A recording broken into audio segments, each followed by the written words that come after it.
Coming up on today's episode. Joe, and honestly, a buyer's advocate is worth it when you want to buy the property at the right price, at the right location that helps you achieve your goals. Now, those goals might be your lifestyle goals or your wealth goals. Yeah, dodgy advice and bad decisions can cost you big in real estate. We're here to make sure that that doesn't happen. Welcome to the No BS Real Estate Podcast. I'm your host, Jo Agresta, and it's time to take control of your property journey together. I am Manik Sethi. I'm a buyer and vendor advocate with PBA, and I'm here to do the No BS Real Estate Podcast. Excited to be here. Welcome back, everyone, to the No BS Real Estate Podcast, your listening how-to guide to the Aussie finance and real estate market. I'm your host, Jo Agresta. They say property rewards research and patience, but it also punishes rookie mistakes. And today's guest knows that too well. After spending 9 months researching his first investment property, he helped a mate buy one too, and during that process, a real estate agent asked if he was a buyer's agent. That moment kicked off a whole new career. Today, Manik Sethi is a buyer's agent and vendor advocate with PBA. He's a numbers guy who loves working with investors, helps clients make data-driven decisions, and is now also helping sellers navigate the minefield of choosing and managing real estate agents. Manik, welcome to the show. Thank you, Joe. Thank you for having me. Of course. When we caught up, I think you were overseas at the time, and we just didn't stop talking. It was nonstop. And I loved it because you were so passionate about, what you do in the industry. And when you started talking about like the buyer's advocacy side and what you've built with PBA, I was just very excited. And I thought, okay, no, Nick needs to come on the show. I'm not going to dispute it. And if you didn't want to be here, too bad. I'm a little nervous. I won't lie to you. You don't have to lie. Yeah. And we're all friends here, right? Yeah. So our listeners have been tuning in for a long time, and they hear from all walks of life. And this is just you, me, and a bunch of listeners. I'm being smart, and I shouldn't do that. Yeah. But no, it's so good to have you here. I guess the best place to start is always, your background and your history. Take us back through that first purchase, because 9 months of research, it's basically the nation average for a lot of home buyers. Yep. What did you learn about the process that most first home buyers miss? Number one thing that I would say would be ignore the media. Look at the property experts, or look at people who have done investing in property or bought the right properties and have done it well. I love that. And I always, I heard this on another podcast and I'm quoting someone else. I can't even remember who it was, but when it comes to property investing or investing in general, don't speak to the people in proximity to you. Speak to the people who are in proximity to your goal. I like that. That's so true. Second thing, when it comes to property investing, a lot of people think, okay, that's my mortgage payment, that's my rent. But they completely ignore what the other expenses a property brings: management, maintenance, vacancies, land taxes, potentially, if you're buying in Victoria these days. They love a land tax here. Yeah. And then, rates, insurances, and the list goes on. So we have to be very mindful of that. Last but not the least, do your research. This, location might be a cliche, but 80% of a growth story in any property is location. It's so true. Do your research. And most of the 9 months was spent on finding the right location. I can imagine that, right? Because it's hard. It's a hard decision, and it's a big decision for a lot of people. And I liked what you said at the very beginning. Ignore the media. I think, I'm an advocate by trade, as you know. The amount of media stuff that comes out that just intimidates everyday people and makes you think you're never going to be able to do it because this, Channel 9 said that I can't buy in my 30s. I'm now going to be in my 50s for my first home. And it's like, but that's not always true. It's very circumstantial, isn't it? Yeah. Yep, exactly. And COVID was supposed to crash the property market. That's right. But we all know what happened. Bloody went off if you don't know. You're living under a rock, probably. That's right. But that's okay. It's why you're here. And, then came that moment when the agent called you a buyer's advocate. I loved when you told me this story because, you said, I was helping my friends, like you'd done your own, purchase, but then your friends started looking at you for help and they started saying, all right, Manik, please help me.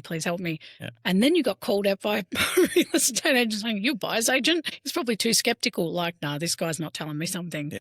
And you had no idea what that meant. Tell us what happened next. How did you get? So once he mentioned that, he gave me a 2-minute brief on what a buyer's agent actually does. It's not just about representing someone at auctions like you see on the block. So it's a lot more. So I deep dived into it, did my agent's rep course, and then one of one of the mentors over there who took me through the course always told me, find the right agent who will mentor you and who will teach you the ropes the right way. I think that's so important. That mentorship and that understanding is everything. Absolutely. So, yeah. So then the hunt for a mentor was on, and fortunately I found one. I love it because it's all in who, it's part of kind of what you said at the start, right? It's not necessarily the people within your inner circle that are going to tell you these things.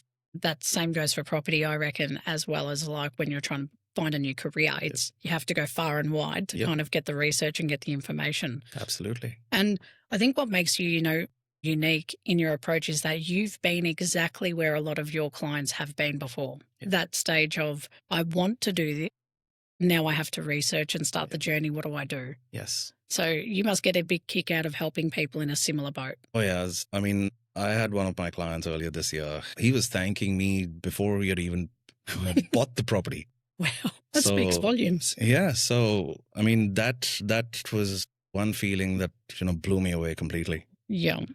Because it's a big decision, right? Yeah. When you hear their feedback, it's not even the Google review. When they hear their feedback, once the property is settled and the joy on their face, that's far bigger feeling and much better than any paycheck. Oh, and it is because it's like you've worked so hard to get the right investment, and it's always intimidating, right? Because you're working with someone who doesn't necessarily know what they're doing, how to buy, what to buy. Yep.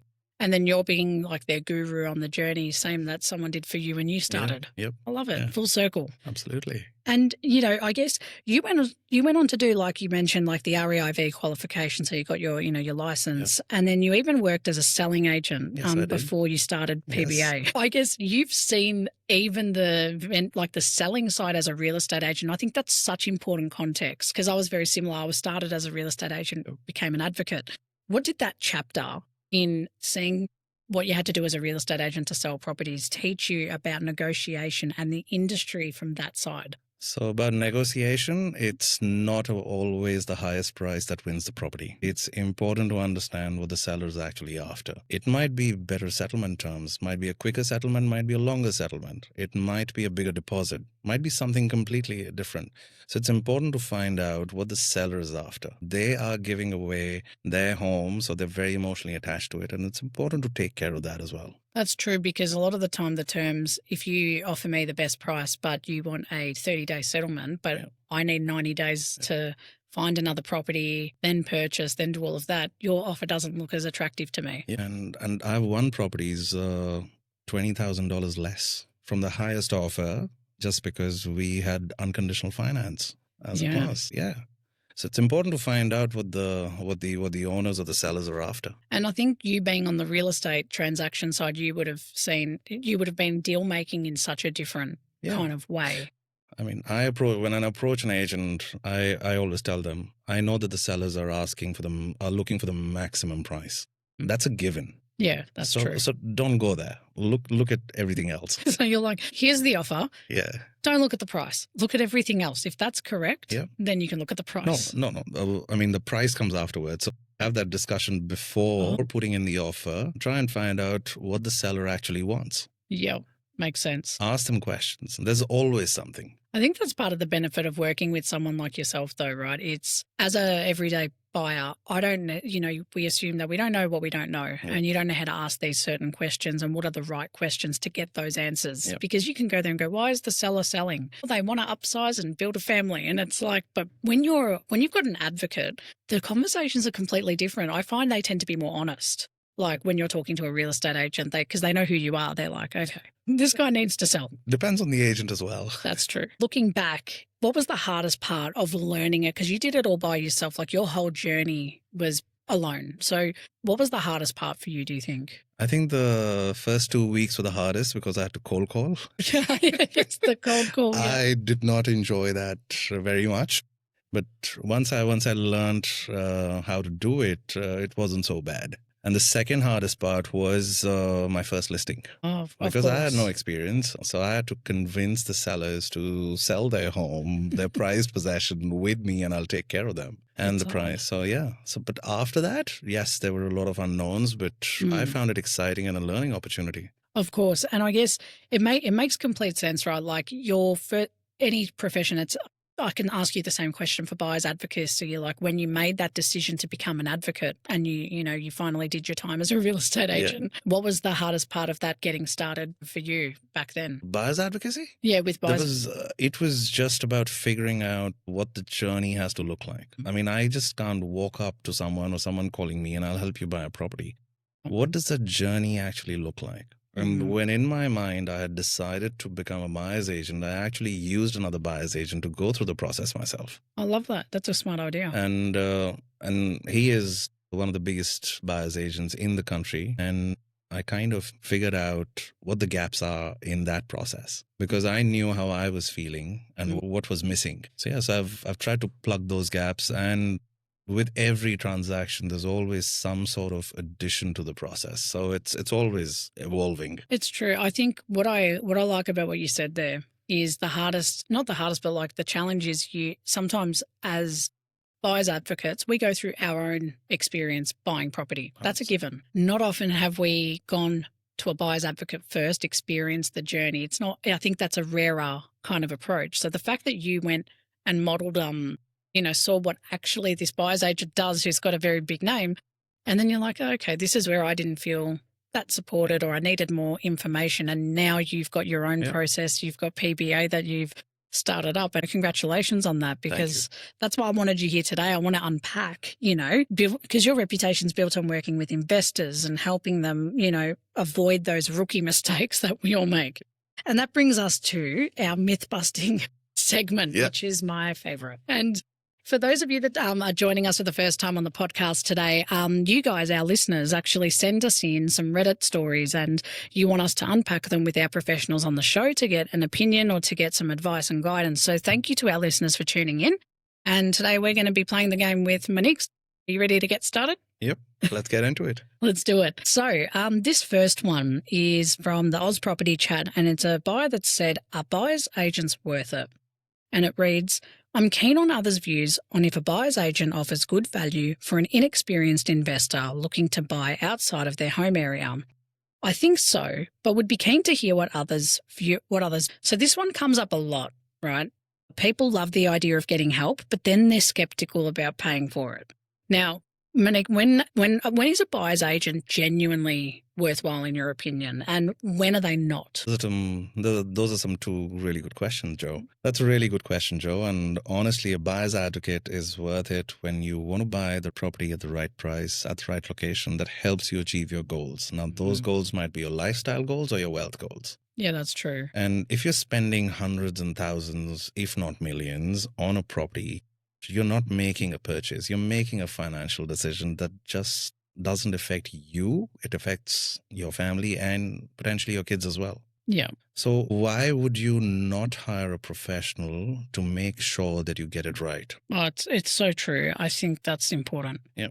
And because like someone like us at PBA, we purely focus on locations and property that work towards your goals. We're not looking anywhere else. And not everyone needs a buyer agent. And that's where, someone who already knows which house they want to buy, they've fallen in love with it at the location, I'll add very little value to them.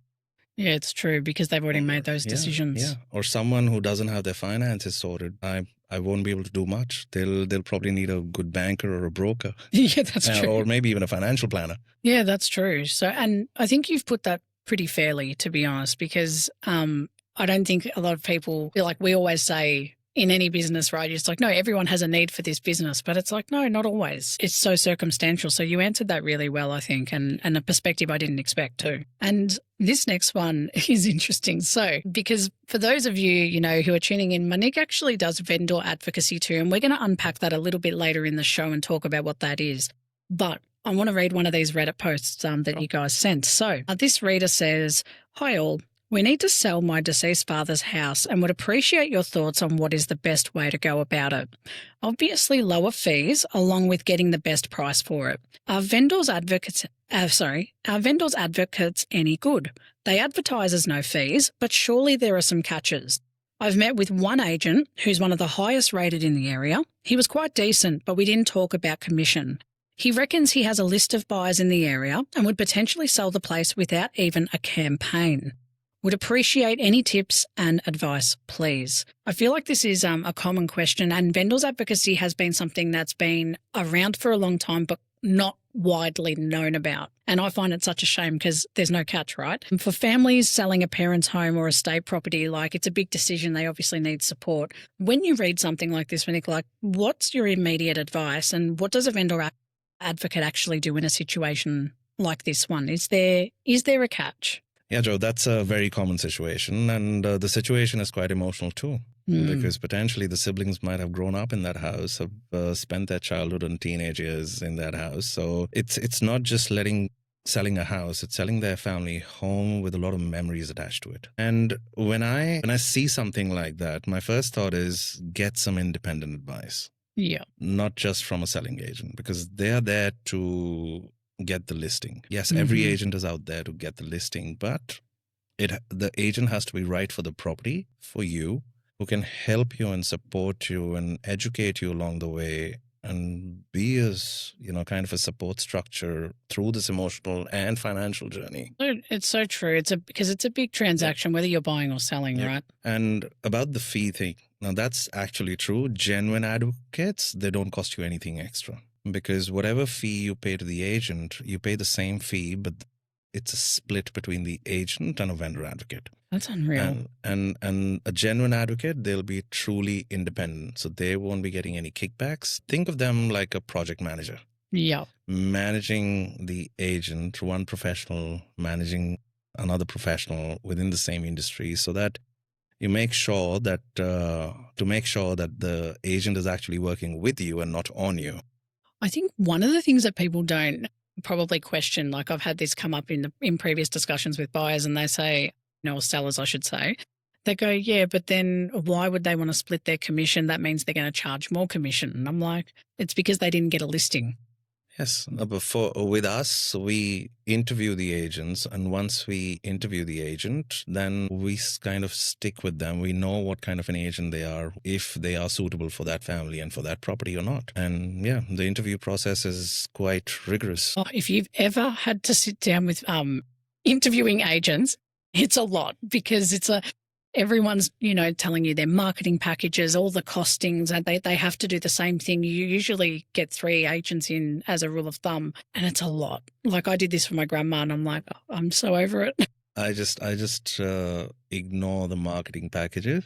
I say, okay, what's your process? It's all about understanding their process. How do they handle buyers? How do they handle sellers? How do they handle disputes? And everything in between. It's huge. Yeah. It's a huge one. I think handling the transaction and the strategy to sell the property is the key. It is. Because I've worked with agents that don't have, maybe the skill set or the knowledge on how to create a really good strategy or structure for a sale. And these are the properties that end up on market for 90 days or more, or they don't sell at the right price, or they don't get the interest. So there's so much to it. So when you're selling a property, I think agent selection and pricing the property right. You get these two right, that's like 85 to 90% of the battle is won. I wholeheartedly agree, because those are the two things that if you can't market it properly and it's wrong, you're not going to get anyone there in the first place. No. And if you market it too low, then people might think, what's wrong with it? It's so true. It's a fine line. And this is why I can't wait to, in our next part, we're going to talk about advocacy in detail, because I find it so exciting. So for that person who submitted it, there's no catch, just so you know. And this last one here, I think there's a lot of stuff that I found interesting with that thread, right? Because, this person's talking about something important, like it's a sensitive subject, and a lot of property stuff can be emotional, and sales are often, parents that are being, put into a home or leaving the family home, and it's so emotional. So let's go into, I guess, the emotional side of things versus logic, right? Because you work with both investors and homeowners or home buyers. What's the biggest mindset difference between those two cohorts? So the biggest mindset difference will be when you're looking at homeowners or home buyers, they are looking at it from lifestyle and utility. So for them, the house is a commodity. Yeah. For an investor, it's a wealth creation tool. So they're looking at numbers. What's the rental yield going to be like? What's the potential capital growth that we're looking at? What are the vacancy rates and everything else? So the mindsets are both very, very different. Yeah, and I think it kind of it makes sense because you're not living in it, right? As an investor, unless that's your long-term strategy. Yep. Maybe. And then how do you balance someone who does want to do like a long-term strategy with a property? Is that a common case for you or not necessarily? A property strategy should always be long term. Mm. I mean, as a rule of thumb, property in Australia doubles between 9 and 12, 13 years on average. Some markets move a bit slower, some markets move a bit faster, but on average 9 to 13 years as a rule of thumb. So it is long term. So yeah, if you hold the property long enough, it will generate wealth. No, makes sense. And for investors, like you said, it's all about the yield, the data. Buyers, it's emotion. How do you coach people when you're working with like those home buyers, owner-occupier buyers? How do you coach them out of those emotional decisions, especially at auctions, which I think is the number one place where buyers love to throw their money? Yeah, absolutely. They're like, just buy me the property. So in either case, you're buying for an investment property, or if I'm helping a homeowner buy their next home or their first home or whatever that might look like, always have a plan in place. If they get carried away with emotional, always come back to the plan and the strategy. Good tip, actually. Yeah. And if you're bidding at auction, then I'm completely emotionally detached to the situation. So if I was helping you buy a property and you told me, Manik, my budget is 950,000, I won't even go 1 cent beyond the 950,000 unless I have explicit authority from you. Yeah. Yeah. If one property is going out of budget, you don't have to put yourself outside of your comfort zone if you can't. Well, it's part of what you have to. I think like one of the benefits of working with an advocate is you're also working with their professionals. So you're generally working with their broker or their financial planner. 100%, yeah. And that makes all the difference, right? Because you've got the direct line to someone saying, look, if you're going to go to this auction this weekend, they absolutely can't go over this much. But you're then able to kind of help the buyers understand why that's the limit. Yeah, that's the limit. And most of the time, if I'm bidding for a client, I usually request them not to be at the auction. Oh, really? Yes. Interesting. I don't want the agent to know how much extra they have if they have. That's true, because it's all body language, It right? is body language, and they'll give it away. So I'm very closed. Yeah, because when you're an advocate, you're just kind of deadpan. Yeah, sometimes I put on a shade on a very cloudy day, even on a rainy day, put my mask on, so I don't give anything away. You're like, you can't see me. You I'm can't see wearing me. camouflage. No, I'm up front and center. Oh, I love it. Yeah, but so the agent knows that I'm there. Yeah, and I think that's the whole thing, right? Like having the buyers at the auction, it's difficult because the emotion is there. Like I've done that in the past. I've had but clients that want to come with me, and I've said, okay, look, you can come, but you're not allowed to get emotional. We have a plan in place. Yeah. And the minute they're like getting close to their limit, they're like, oh no, should we? And I'm like, said no. Yeah. So if they are at the auction, I usually tell them, don't look at me. Stay away stay on the other end of the other end of the crowd, and communicate to me via phone. Wow. And that's a good strategy, actually, because then no one knows that they're the real buyers. So do you ever get agents that are surprised when they win, or if you win the auction, that they're like, huh? And then you see the buyers come No, I mean, I have not seen agents get surprised. It's purely because even when you're attending an auction, you should have a strategy in place. Yeah, that's true. What's the plan?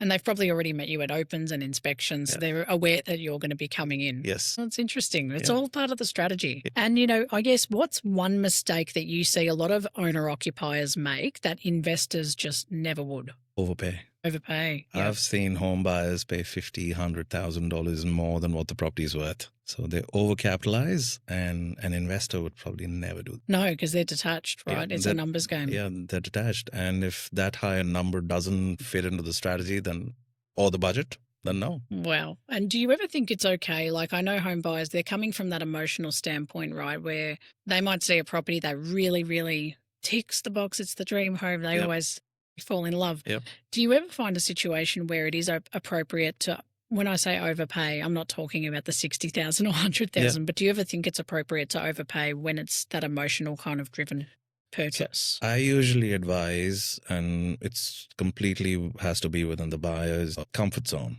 So I usually advise that, keep a 5% buffer. Yep. Makes sense. Keep a 5% buffer. You don't want to miss out on a property. You don't want to miss out $1 million property for $10,000. No. Because if it's ticking most of the boxes and it's only $10,000 that's going to get you across the line and get you started, do it. Yeah, I love So, that. yeah, so 5% for homeowners, no more. Otherwise, you might be overextending yourself. And yeah. I think that buffer's smart. I haven't heard Yeah. someone put it that way. So thank you for sharing that tip for all of you listening. And I want to switch gears into vendor advocacy and Yep. protecting sellers, because this is part of what I love about the vendor advocacy model. For anyone who's never heard of them before, let's go into it. What exactly does a vendor's advocate do? Like, how are they different to a real estate agent? So we essentially help you choose the right agent who's right for your property and who will help you achieve the best possible result. And we manage the agent on your behalf. Because you're dealing with a professional, and I don't shy away from saying that not all the agents are equal. Everyone is not as transparent or honest or ethical. You want to make sure that they're not just taking care of you, they're taking care of the buyers as well. Because if the right buyer doesn't like the agent, they might go to another property. It's true. Like and you see it all the time online too. Yeah. So it's all about understanding what the seller wants. It's about understanding how the agent operates and what their processes are from start to finish, right from the first, the moment they enter the home to do an inspection and a listing presentation, right through to settlement, irrespective of what the selling process is. It is an auction or a private sale, irrespective of that. Understand those processes and make sure that the agent's going to be doing right by them, what was promised. And yeah, if an agent is promising the sky, then we run. Which they love to do, Yeah. right? And I guess, why did you decide to add this service to your business? Because you predominantly do buyers advocacy. Yeah. So now you've introduced vendors advocacy. Yeah. So there's a story behind it. And We love a story on this show, so please share. I have a very close friend who's a financial planner, and she has clients who were looking to sell their property, and they were struggling to find the right agent. And she said, Manik, can you help them in any shape or form? I said, you're asking me to be the vendor's advocate. And she said, just do it for me. I did it and I loved it. Oh, well, there you go. So that, yeah. And it was on the back of my mind. She just fast forwarded me. Yeah, of course.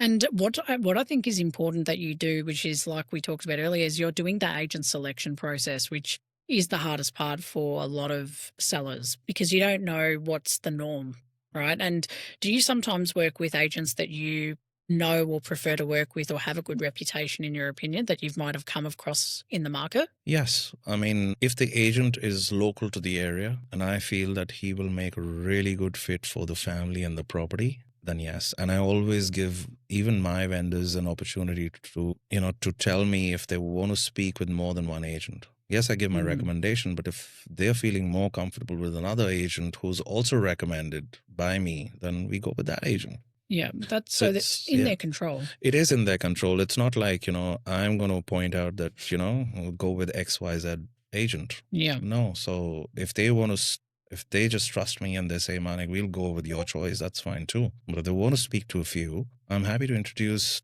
them to the few agents that I find who are really ethical in their practice, who will take care of the property, who will take care of the vendors and the buyers, and help the vendors achieve the best result. I love that. I think it's almost like an unbelievable service, right? The idea that you're not paying up front. It's like you're sharing the commission structure. You were already going to pay 2.5 or 2% regardless. Yep. You might as well have that halved between you and the real estate agent. And the real estate agents, I think, don't mind, because they're then coming in with a guaranteed listing in some cases if they're chosen. Yep, they are. And so they don't have to door knock or prospect in the Melbourne summer sun or the cold. Or the cold.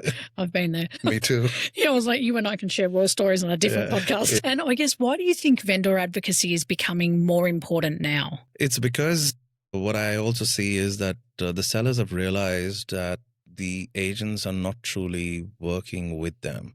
They've promised the world, and basically they've become a number and the next listing. So if an agent approaches me without even understanding what I need, and he says that I'll get $1 million for your $900,000 house, that's a red flag. Yeah, 100%.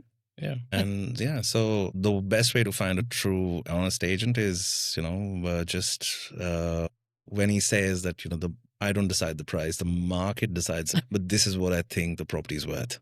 Yeah. Or this is what it might sell for. I think what you said there with the market decides the price, right? Like people go, oh, that house is so expensive. It's like, but often it's because the consumers are the ones that are Yes. willing to put up that price. Yep. And this is part of, I guess the challenge in the market is balancing Yes. that act. Don't overpay. If it's not worth it, don't do it. And I think that's the hardest message that I'm always trying to get across in this podcast. I'm like, guys, please. Can I share a tip? Yeah, of course. Look at sold listings on real estate and domain. That'll tell you a lot on what the property should be worth. If it's like having your own, us agents have access to different tools and we call them competitive market analysis Yes. reports, CMAs.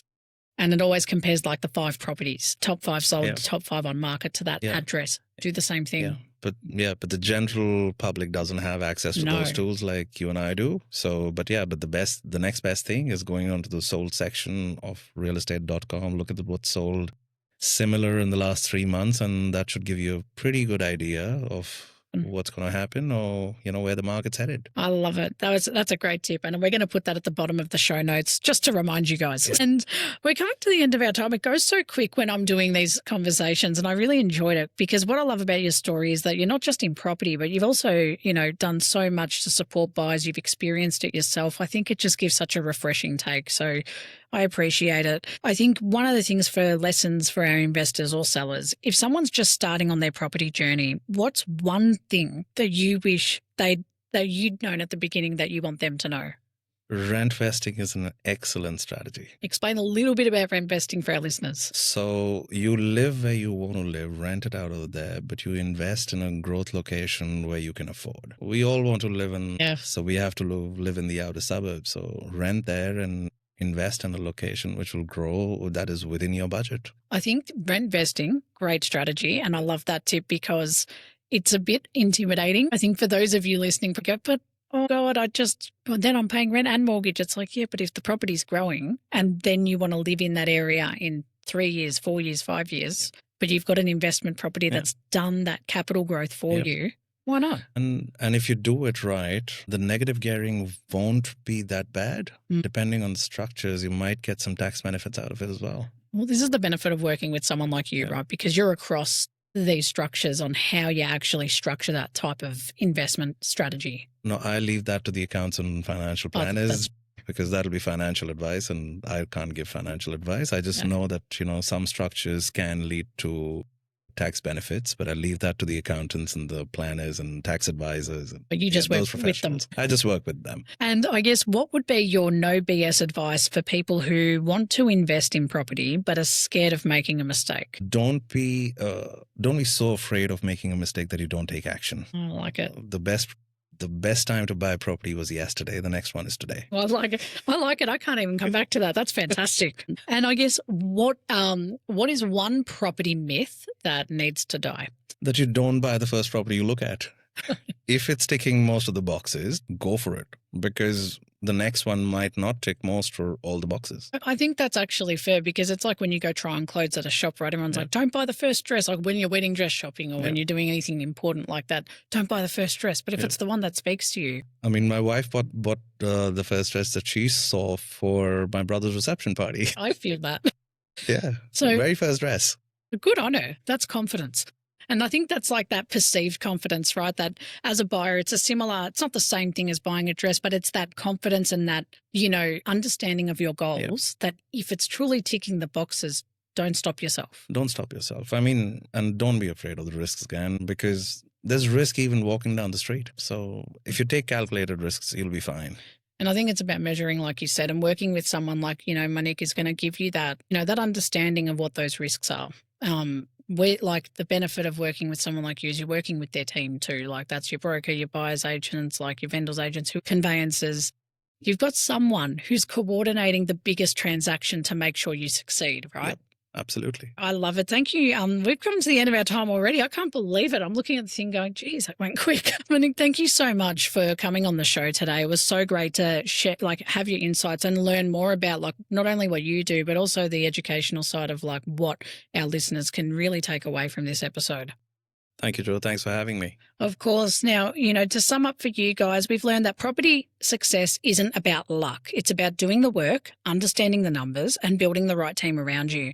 Manik's journey from DIY investor to buyer's agent and now vendor's advocate shows that experience and structure can make all the difference. So, like I always say on this show, it costs no dollars to make a phone call. If you're not sure of what to do next, or you just want to ask a question, reach out to Manik. His details are in our show notes, along with all his website details and how you can contact him. It's not going to cost you anything, but maybe some time. And honestly, I think if that time is spent by having an open discussion about what Manik can do to help you and his team with PBA, why not do it? So thank you once again, Manik, for being here. Thanks, Joe. Of course. Now, if you found this episode helpful, make sure to like, subscribe, and share it with anyone thinking about buying a property or selling a property this year. I'm Jo Agresta, and this has been the No BS Real Estate Podcast. We'll see you next time. That's a wrap for this episode of the No BS Real Estate Podcast, powered by Abodey AI. If you found this conversation helpful, don't forget to subscribe, leave a review, and share this episode with someone who might need it. If you're looking for more guidance on your home buying journey, you can visit www.abodey.com.au for expert advice, property insights, and the tools you need to find the right home with confidence. If you're already on your journey, you can also download our app. Just search Abodey AI on the App Store or Google Play. Have any questions or want to connect, you can follow us on Instagram at abodey.com.au or send us a message. We'd love to hear from you. Thanks for tuning in, and we'll catch you in the next episode.